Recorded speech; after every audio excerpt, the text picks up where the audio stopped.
There's been a pretty public breakup between the president and some members of Congress over Epstein and her name is Marjorie. Her name is Marjorie Taylor Greene. We can say it. Yeah, okay. Congresswoman Marjorie Taylor Greene. Take a listen to what she had to say earlier this week. I was called a traitor by a man that I fought for 6 years for. And I gave him my loyalty for free. I won my first election without his endorsement, beating 8 men in a primary. And I've never owed him anything, but I fought for him for the policies and for America first. And he called me a traitor for standing with these women and refusing to take my name off the discharge petition. Let me tell you what a traitor is. A traitor is an American that serves foreign countries and themselves. A patriot is an American that serves the United States of America and Americans like the women standing behind me. Congressman Burchett, what do you think about this breakup? What's going on here? You see that a lot in politics. You also see people kiss and make up. I don't know that those two will ever. But Marjorie, she's been an independent person since she got here, and President Trump obviously speaks his mind. Boy. So we got to talk about a major announcement from Marjorie Taylor Greene, okay, who last time we checked in on her, she was on CNN issuing a groveling apology for, honestly, I don't even know what she was apologizing for. And she was boohoo whining, crying about President Trump, criticizing her for the fact that she continued to essentially speak out against him and his administration on certain policies that she didn't agree with. And that led to Marjorie Taylor Greene losing her endorsement from President Trump. The president said the reason that you have been critical of him is not necessarily Epstein, but because he pushed you not to run for the Senate or for governor in Georgia. How and when did he do that? Well, that is absolutely not true. Actually, I never had a conversation at all with the president about running for Senate or running for Georgia. And those were decisions I came to on my own, that I don't want to have anything to do with the Senate. I think the past 2 months of the government shutdown should have shown America exactly why I would never want to be there. I think it's a very broken institution that serves the uniparty and doesn't serve the American people and how they vote.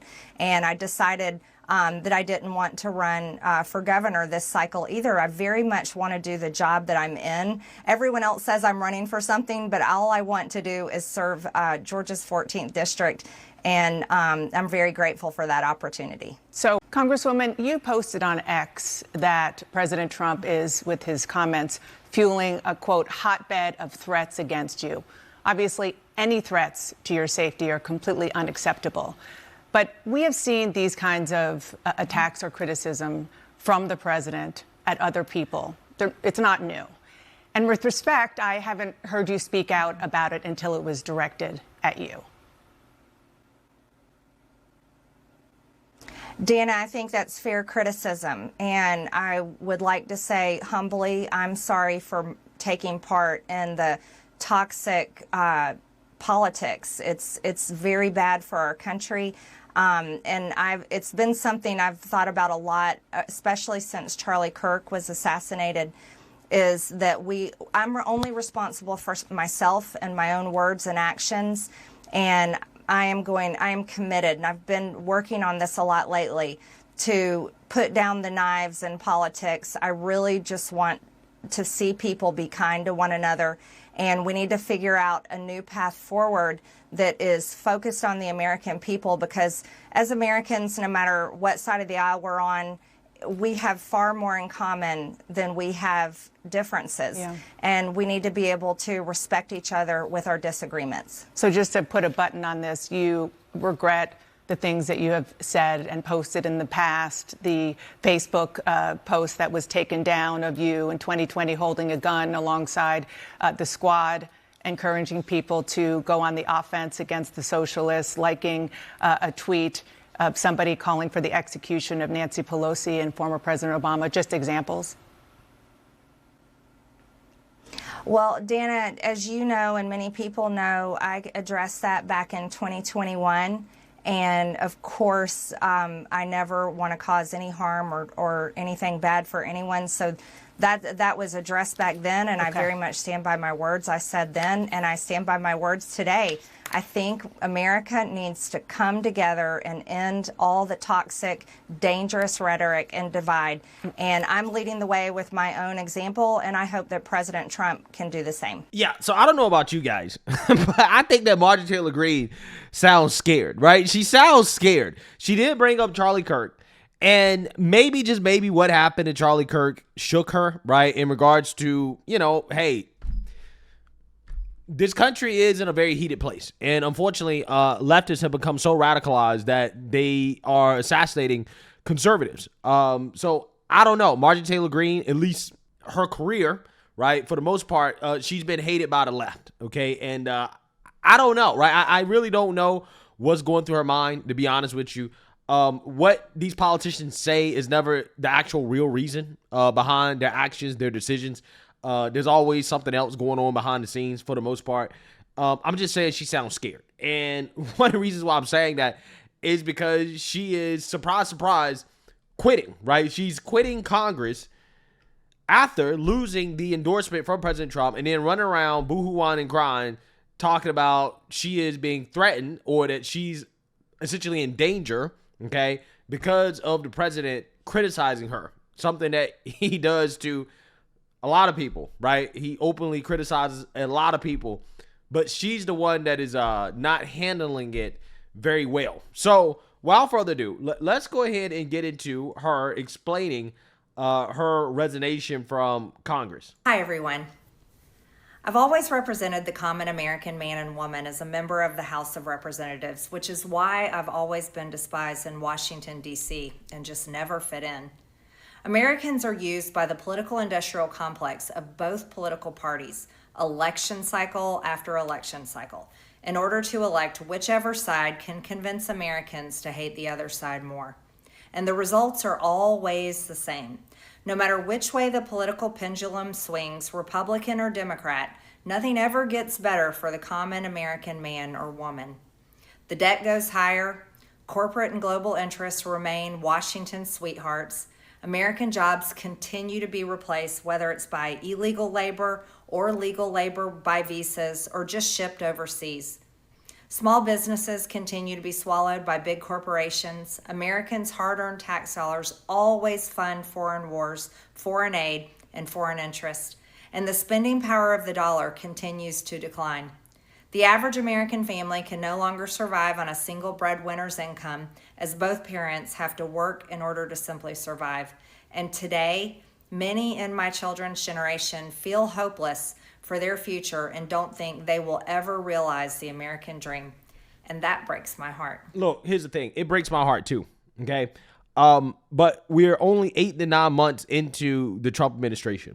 And I think that's part of the reason why I believe that her criticisms of the administration are very premature, because we haven't had enough time to actually feel the effects of the economic policies that President Trump is currently implementing, right? That he has implemented. A lot of people are going to see those benefits during tax season. And everything is a work in progress. But I understand what she's saying. There are a lot of problems. I get that. But you got to give it a chance. You have to give the administration a chance to actually solve those problems. And they're actively working on a lot of those problems.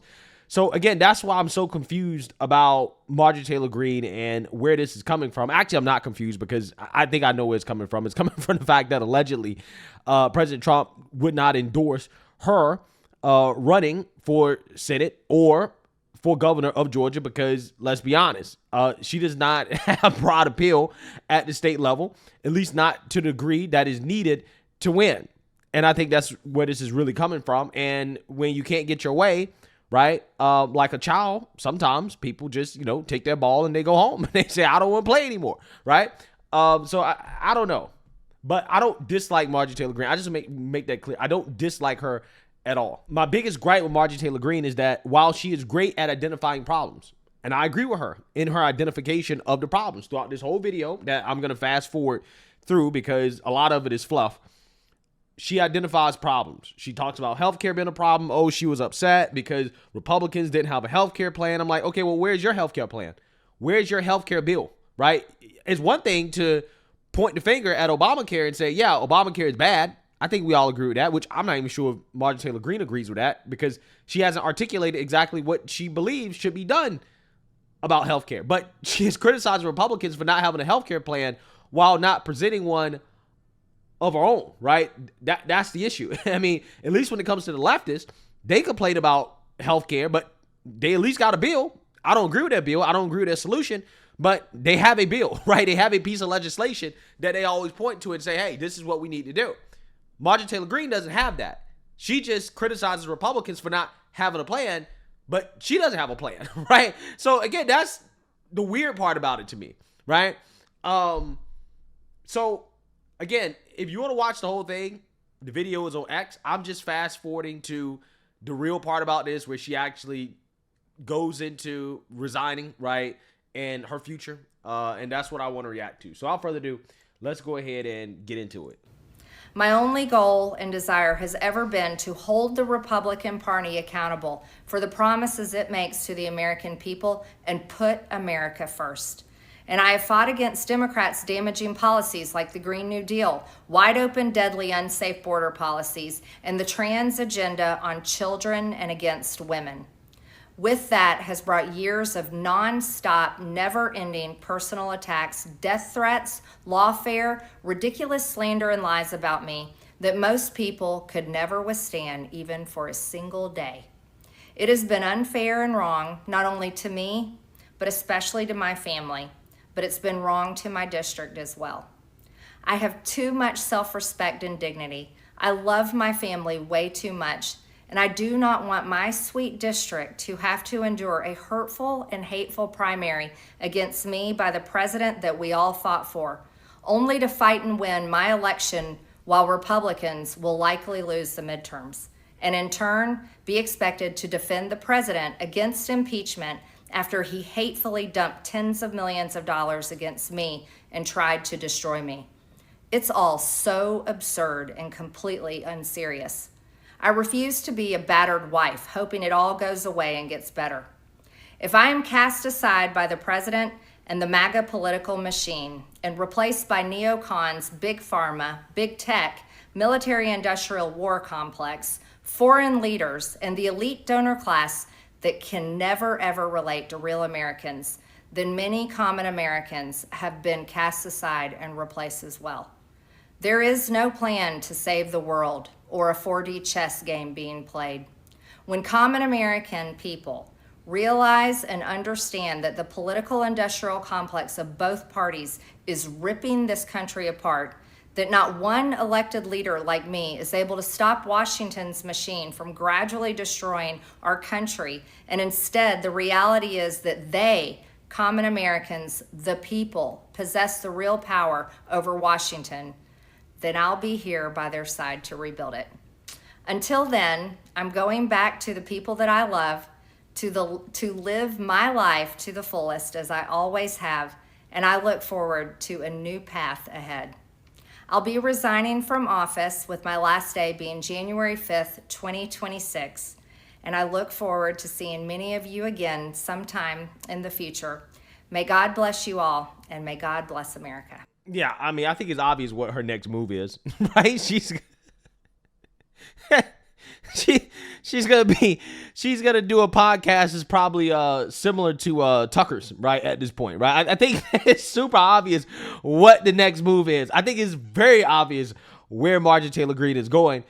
Is where a lot of people are going nowadays, and yeah, I mean, it's just politics, right? I mean, you know, and again, this is why I try to say that, you know, a lot of this really, in my opinion, is about her own personal ambitions. And that's fine because, again, a lot of these politicians are about themselves and then they pretend that, like, well, I'm doing it for the people. And it's like, well, if it's really about the people, if it's really about having a strong voice to stand up for these values that you claim you believe in, which I don't disagree with Marjorie Taylor Greene and a lot of stuff that she's saying here, especially, again, identifying problems. I'm not sure where her solutions are at, right? But in terms of identifying the problems, I agree with her on a lot of stuff. Why would you quit? Because you're going to be a more effective voice in Congress for change, right? Because change is going to have to come. The political change that she's looking for that comes from people in Congress actively building coalitions and working to make the changes that she wants to see. She complained about a lot of her bills that she wrote not getting a vote, right? Mike Johnson not voting on the bill. And remember, she was in bed with Kevin McCarthy. And I don't mean that literally, right? But remember, she was one of these people that was very supportive of Kevin McCarthy, right? So she was kind of against Mike Johnson becoming speaker, right? And Kevin McCarthy being overthrown. So that's what I'm trying to tell you guys. A lot of this stuff is political stuff behind the scenes. They come out here and they try to make it seem like, oh, it's about the people and all that. It's like, no. Once you kind of look at some of the political stuff that's been happening over years, again, the Kevin McCarthy thing, right? And then, she tried to essentially run for Senate, run for governor, but Trump didn't endorse her doing that because it's likely that she can't win. She got mad. Oh, the good old boys, they're not letting me in the club. They're not going to support me. And after that, she started essentially taking shots at the president. She started to do this whole transformation, right? When all of a sudden she's this enlightened centrist, right? That's kind of what it sounds like to me, okay? And I think that the final straw was the president coming out and said, okay, well, if you're going to continue to unjustly criticize my administration, like, for example, saying that we're deporting too many illegals, right? We're going too far with fixing the illegal immigration problem that was caused by the Democrat Party, then yeah, I can't endorse you, right? And I think that was the final straw for her because I think that she realized that, well, if I don't have the president on my side and I also don't have the left, right? The left is not going to embrace, liberal media will embrace her, but they're only embracing her to attack Trump. They're not embracing her because they actually like her, right? It's the Liz Cheney, Lincoln Project thing, right? That the media does where they only like Republicans that attack Trump. They don't want to actually hear about any Republican positions or policies or any conservative values, anything. They don't want to hear any of that stuff. All they want to hear is Republicans attack Trump, right? That is why CNN and all these mainstream liberal media outlets were parading around Marjorie Taylor Greene, is because she was attacking Trump. That's it. If she wasn't attacking Trump, they wouldn't really want to have her on, right? They wouldn't be promoting her like that. So I think she kind of knew there was no real lane for her being in Congress, and that the real lane for her, right, is to quit and to start a podcast, because that's what's coming. I guarantee you. Okay? I'm not a betting man, but I would bet a lot of money, right, that the next step for Marjorie Taylor Greene, she's going to start a podcast. That's what she's going to do.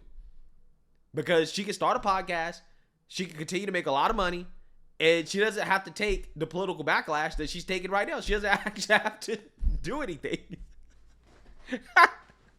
And, that's the obvious move for her, right? So, stuff like this, man, it's just, it really is interesting because politicians, they're never who you think they are, right? A lot of these people, they are really about themselves, their own political ambitions, and when they can't get what they want, they quit. They take their ball and go home, because let's be real, all Marjorie Taylor Greene had to do was just to kiss and make up with the president. That's all she had to do. And she would not have to endure a hard primary, right? She wouldn't have to go through all this stuff that she claims that she doesn't want to go through, right? All that stuff could have been avoided easily, right? Just kiss and make up. That's how it works. Kiss and make up, move on. You got to build a majority, right? You have to build up more Republicans. You have to win more races in order to get the stuff done that you want to get done, right? Marjorie Taylor Greene is young. There was no real reason for her to quit outside of the fact that she didn't get what she wanted, right? She didn't get the president's blessings of running for Senate or running for governor, running for higher office. And because she wasn't going to get that, she decided, well, you know what? It ain't worth it no more, right? If I can't get what I want. And I think that's what's happening here. But let me know what you guys think. Make sure you like, comment, and subscribe. Most importantly, share a Black conservative perspective. Peace.